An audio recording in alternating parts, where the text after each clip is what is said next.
Hi viewers, இன்னைக்கு நம்ம சேனல்ல கிருஷ்ண ஜெயந்தி ஸ்பெஷல் ரெசிபீஸ் தான் பார்க்க போறோம். 10 பேருக்கு 10 நிமிஷத்துல ஒரு ஸ்வீட் ரெசிபி தான் இன்னைக்கு பார்க்க போறோம்.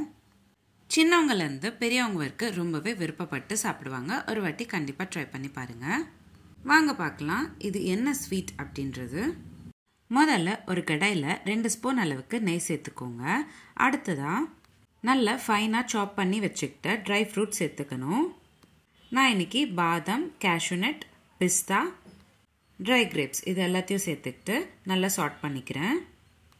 அடுத்ததா அரை லாக் அதாவது ½ கப் அளவுக்கு ரோஸ்டட் ரவா சேர்த்துக்கிட்டேன். நல்லா 2 நிமிஷம் போல் கலந்து விட்டுக்கோங்க. அடுத்ததா ½ கப் அளவுக்கு பவுடர்ட் சுகர் சேர்த்துக்கிறேன். இப்போது எல்லாமே நல்லா கலந்து விட்டுக்கோங்க.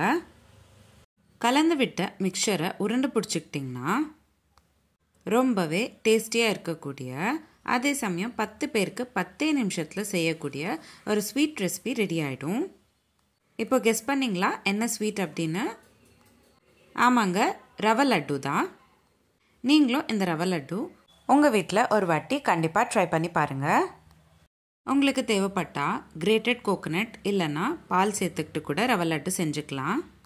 குவான்டிட்டியும் அதிகமாக வரும். உங்களுக்கு இந்த வீடியோ பிடிச்சிருந்தா லைக் பண்ணுங்கள், ஷேர் பண்ணுங்கள். இதே மாதிரி டெய்லி ஒரு ரெசிபி பார்க்குறதுக்கு என்னோட சேனல் சப்ஸ்கிரைப் பண்ணிக்கோங்க.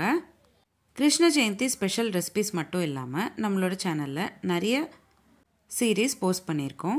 Healthy pasta series, healthy breakfast ideas, kids lunch box ideas, கூட்டு சீரீஸ், குழம்பு சீரீஸ், ரசம் சீரீஸ், சட்னி சீரீஸ், ஆந்திரா பச்சடி சீரீஸ், தயிர் பச்சடி series, healthy starter series, healthy milk shake series, gluten-free recipes, no oil, no boil recipes, no onion, no garlic recipes, மார்கழி மாதம் சாதம் recipes, chapati side dish recipes, healthy laddu series, sweet series, இந்த மாதிரி நிறைய series நம்மளோட சேனலில் post பண்ணியிருக்கோம்.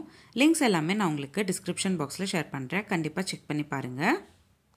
இந்த video எப்படி இருந்ததுன்னு நான் கமெண்ட் பாக்ஸில் கமெண்ட் பண்ணுங்கள். மீண்டும் சந்திப்போம் ஒரு சுவையான ரெசிபியுடன். தேங்க்யூ.